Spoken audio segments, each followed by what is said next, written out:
안녕하세요. 저는 인천에서 살고 있는 30대 중반 여자예요.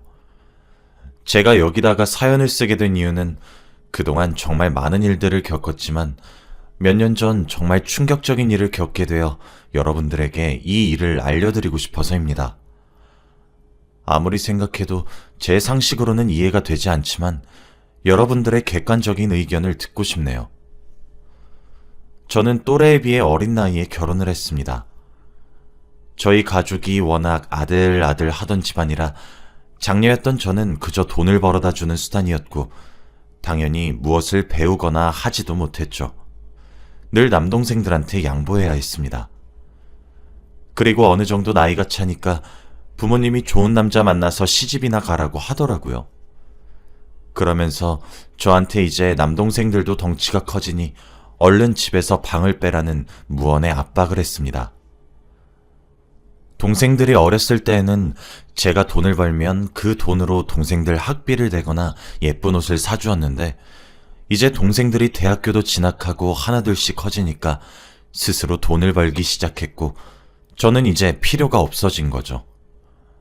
가족 전부가 저에게 눈치를 주었고 항의할 틈도 없이 집에서 방을 빼야 했습니다.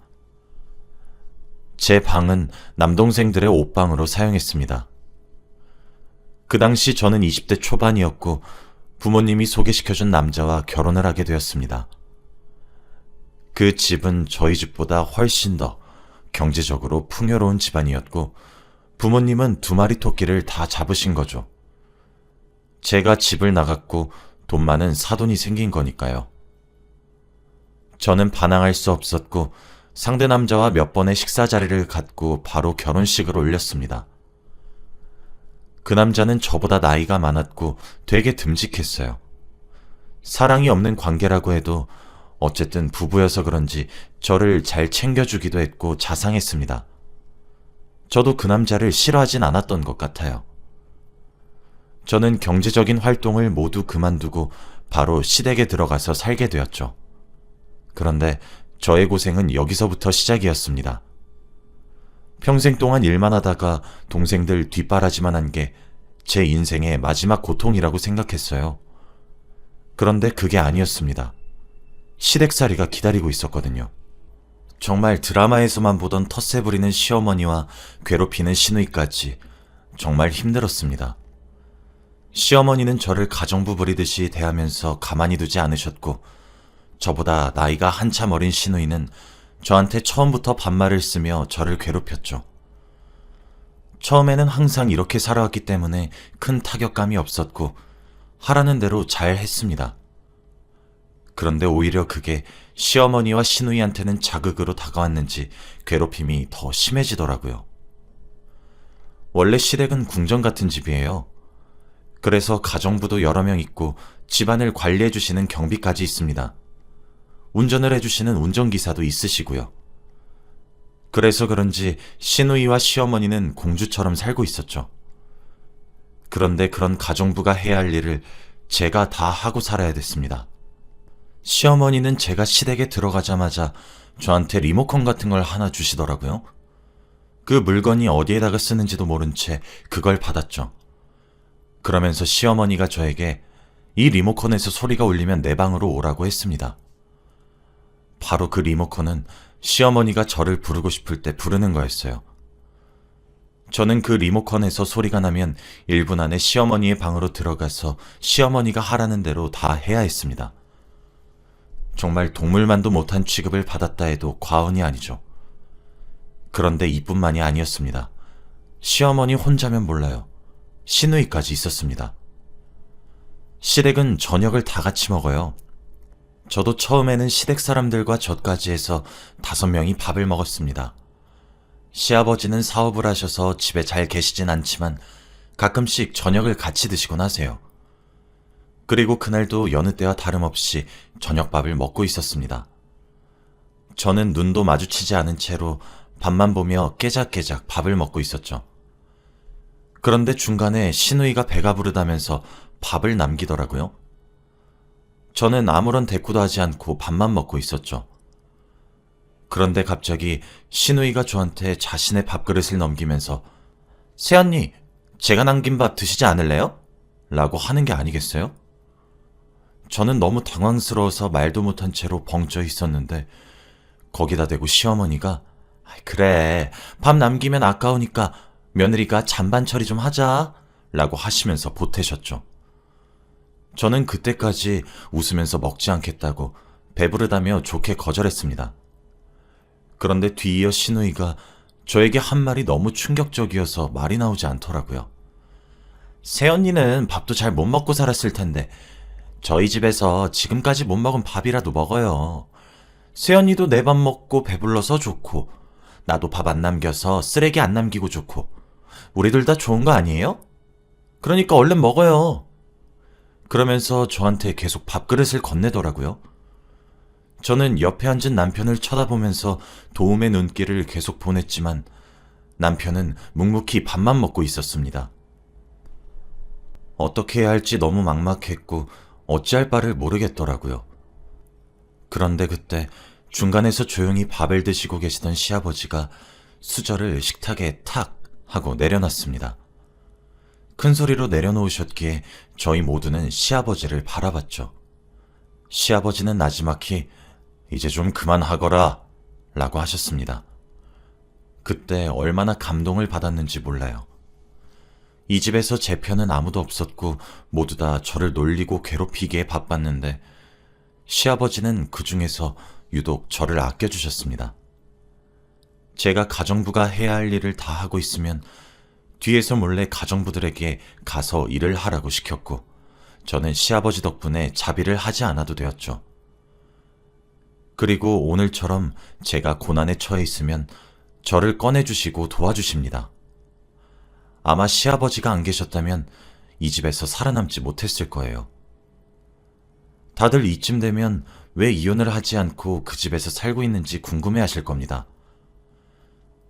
제가 이렇게 괴롭힘을 당했을 때 당연히 남편한테 도움을 청해보기도 했습니다. 그런데 그럴 때마다 남편은 다 너랑 친해지고 싶어서 그런 거야 라고 하면서 말을 돌렸고 시간이 지날수록 귀찮아하면서 네 일은 네가 알아서 해 라고 했어요. 남편은 저와 자기 가족 사이에 끼어서 사이가 나빠지기 싫다고 저보고 해결하라고 했습니다. 애초부터 사랑이 없는 결혼이었기 때문인지 남편은 제 편을 들어주지 않았죠. 솔직히 저도 이혼 생각이 없었던 건 아닙니다. 이 집에서 살게 되면서 친정에서 일을 하면서 살았을 때보다 더 힘들고 괴로웠거든요. 저는 시댁에서 나가지도 못하는 상황이었고 친구들과 연락할 틈도 없이 시어머니가 부르셨기에 아무에게도 제가 당하고 있는 일을 말하지 못했습니다.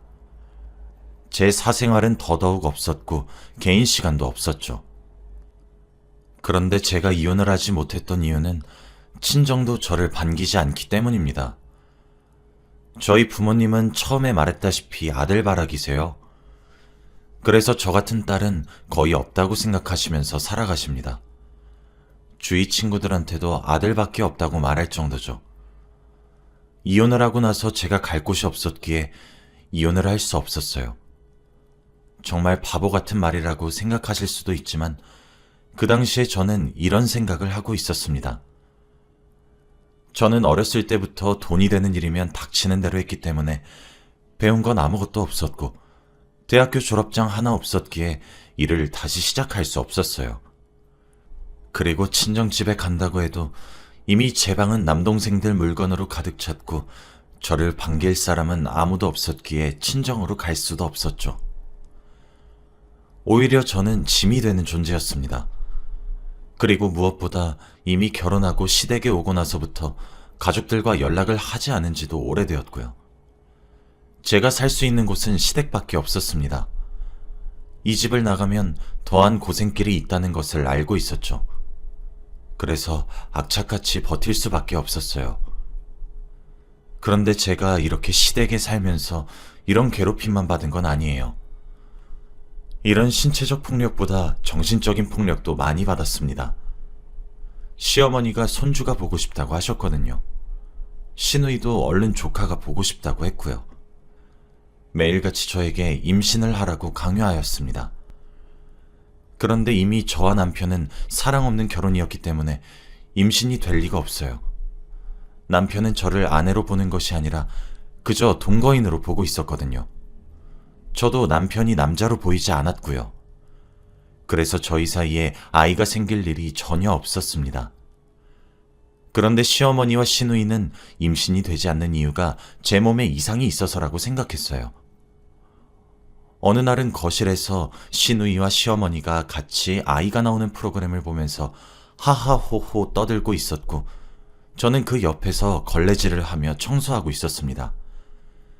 그런데 대뜸 시어머니가 에휴, 저런 몸뚱아리인 며느리였으면 애초부터 결혼시키지도 않았지.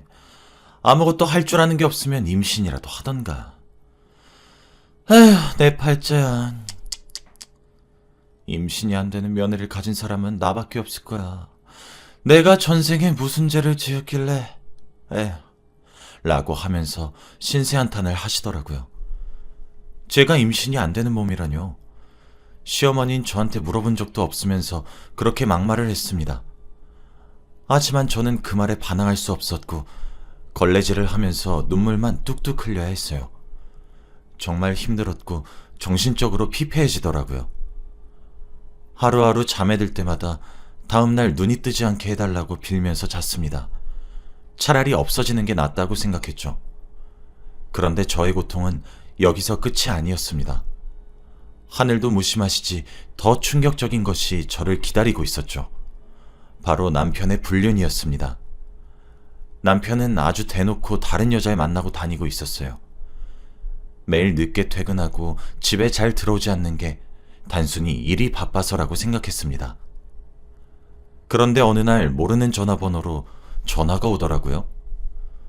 저한테 전화가 올 사람은 없었기에 누군가 싶어서 전화를 받았고 그 사람은 남편의 불륜녀였습니다. 전화를 받자마자 저한테 자기가 지금 제 남편과 만나고 있는데 할 말이 있으니 잠깐 만나자고 당당히 욕을 하더라고요. 너무 어이가 없었고 뻔뻔한 그 여자의 태도를 보니까 이건 꼭 만나서 대화해야겠다고 생각했습니다. 저는 오랜만에 시댁에서 나와 근처 카페에서 그 여자를 처음 보았어요.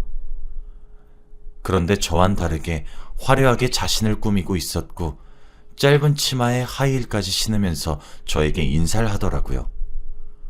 제가 그 여자 옆에 앉자마자 그 여자는 말을 했습니다. 제가 당신 남편을 만나고 있는데 이혼해주세요. 저와 이미 만난 지도 조금 되었고 결혼 생각도 있으니까요. 그리고 둘이 사랑하는 사이도 아니라면서요. 태연 씨가 그쪽은 그저 동거인, 가정부에 불과하다고 하던데 그럼 빨리 이혼하시고 그쪽 인생 사세요. 아주 당당하게 저에게 이혼을 요구했고 저는 절대 안 된다고 했습니다. 아무런 증거도 없었고 저는 남편을 믿었거든요. 그 여자에게 못 믿는다고 증거 있냐고 거짓말하지 말라며 화를 냈지만 제가 그럴수록 상간녀는 신나서 자기 입으로 술술 불더라고요. 그러면서 남편과의 카톡 내용도 보여주었고 그 자리에서 상간녀 휴대폰으로 남편 전화번호로 전화를 걸어 확인도 시켜줬습니다. 남편은 상간녀 전화를 받고 저와 같이 있는지 모르는 건지 대뜸 응 여보 왜 전화했어?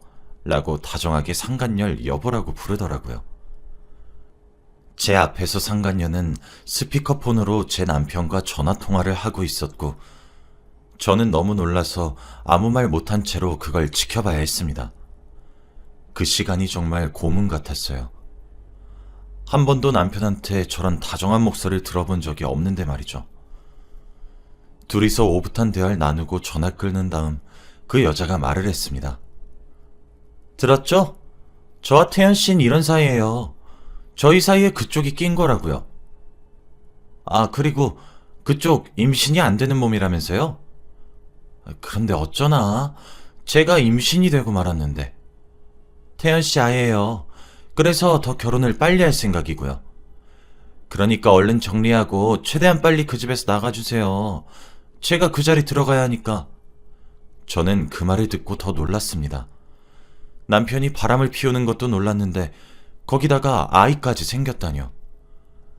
가뜩이나 시댁에서 손주 보고 싶다, 조카 보고 싶다 하면서 난린데 아이까지 생겼으니 정말 시댁에서 저 상간녀를 반길 것 같았습니다. 그날 저는 집으로 돌아와서 진지하게 생각을 했어요. 이혼을 해야 할지 말아야 할지 말입니다. 마음속으로는 이혼을 하라고 외치지만 저는 이혼을 해주기 싫었어요. 그럼 상간녀랑 남편만 좋은 꼴이잖아요. 저와 이혼하고 이 집에서 그 여자와 아이를 낳고 행복하게 살 생각을 하니까 치가 떨렸습니다. 그래서 이혼을 해주지 않기로 결심했어요. 상간녀는 매일같이 저에게 연락을 하면서 이혼을 하라고 했고 저한테 이혼 서류까지 보내기도 했습니다. 저는 절대 이혼을 해주지 않겠다고 고집을 피웠죠. 그런데 이런 사실을 남편 귀에도 들어갔는지 남편도 저한테 이혼을 해달라고 요구하기 시작했습니다. 제가 늘 한 귀로 듣고 한 귀로 흘리면서 남편이 이혼해달라는 걸 회피하고 있었어요. 그런데 남편은 제 모습에 화가 났는지 생애 처음으로 저한테 막말을 하기 시작했습니다. 야, 넌 자존심도 없냐? 내가 너 말고 다른 여자 좋아한다고. 넌 여자로 안 보인다고. 솔직히 나 같은 남자가 너 같은 여자를 여자로 봐줄 거란 생각도 큰 착각인 거 알지? 너 내 여자친구 봤지? 너랑 다르게 화려하고 자기 관리하는 거. 넌 절대 여자로 안 보이고 너랑 평생 같이 살 생각만 하면 숨이 턱 막히니까 제발 떨어지라고. 너 이 집에서 잘 먹고 잘 살려고 나랑 결혼한 거 알거든? 이제 많이 받아 먹었으니까 이제 너 스스로 좀 살아. 너랑 같이 살기 싫다 나는. 저한테 한 번도 언성을 높인 적이 없었던 사람인데 처음으로 저한테 막말을 했습니다. 저는 그 말을 듣는데 한마디도 할 수 없었어요. 매일같이 저는 혼자 남편이 그 여자를 좋아하지 않는다고 세뇌하면서 살았습니다. 그런데 남편 입으로 그 여자에 대한 말을 들으니까 한 번에 알겠더라고요. 이 남자가 그 여자를 진심으로 좋아한다는 사실을 말이죠. 남편은 저에게 그렇게 쏘아붙이고 한마디도 하지 않았습니다. 저와 남편 사이의 거리는 더 멀어졌고 아무런 대화를 나누지 않은 게 일주일이 지났어요. 저는 여전히 집에서 식모살이를 하고 있었고 시누이와 시어머니의 괴롭힘에 힘들어하고 있었죠. 그런데 그날 시어머니가 유난히 기분이 좋아 보이시더라고요. 그러면서 오늘 손님이 오니까 집안을 평소보다 더 깨끗이 청소하라고 했습니다. 저는 하라는 대로 열심히 청소했고 손님을 맞이했죠.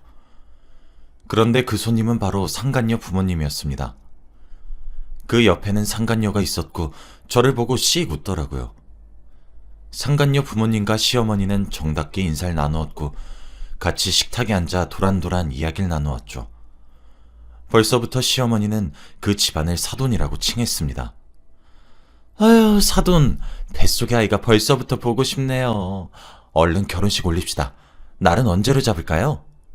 시어머니는 임신한 상간녀를 이미 며느리로 모셨고 그 옆에 서 있는 저는 그저 가정부에 불과했죠. 그리고 그 상간녀 부모님도 제가 며느리인 줄 몰랐습니다. 물론 남편이 지금 혼인을 한 사람이 있다는 것도 몰랐고요. 저는 정말 이 집에서 아무런 대접도 못 받고 사느니 차라리 이혼을 하는 게 마음이 편하다고 생각했어요. 사람답게 살아야겠다는 생각이 들더라고요. 그날 상간녀 가족들이 집에서 나가고 시어머니가 저를 부르셨습니다.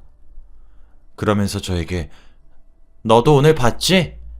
이미 결혼식 날짜 다 잡았으니까 그 전에 깔끔하게 이혼해! 라고 하셨죠. 명령이었습니다.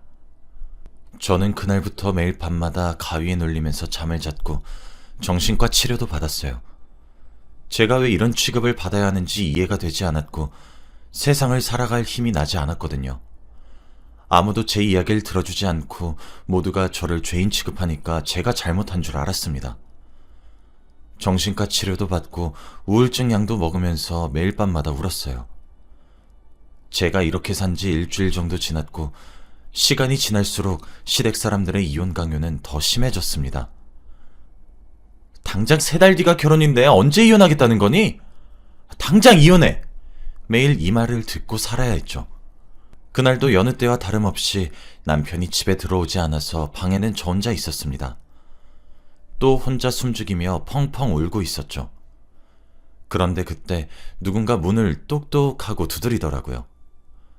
시어머니와 시누이는 원래 벌컥 문을 열고 들어오는데 저희 집에서 방문을 똑똑 두드리는 사람은 단 한 명이었습니다. 바로 시아버지였죠. 새벽에 갑자기 방으로 오셔서 이야기를 하자고 하더라고요. 저는 눈물을 참은 채로 시아버지의 말을 들었습니다. 아가, 이제 너도 네 인생 살거라. 이 집에 있을수록 네가 더 망가지는 것 같아. 그리고 꼭 그냥 나가지 말고 무조건 복수하거라. 내 아들이고 내 와이프고 내 딸이지만 정말 못됐어. 그치? 그러니까 꼭 복수하고 후련하게 이 집에서 나가거라. 나가서 친정으로 가지 말고 혼자서 씩씩하게 살고. 시아버지는 제 손을 잡으면서 이 말을 해주셨습니다. 저는 그때 처음으로 정신이 번쩍 들었어요. 제가 지금까지 어떻게 살아왔는지 머릿속에서 파노라마처럼 스쳐 지나갔고 이제부터는 인생을 제대로 살아야겠다는 생각이 들더라고요. 그날 저는 시아버지의 말을 듣고 그들에게 복수를 해야겠다고 다짐했습니다. 저는 다음날 바로 상간녀 소송을 진행했어요.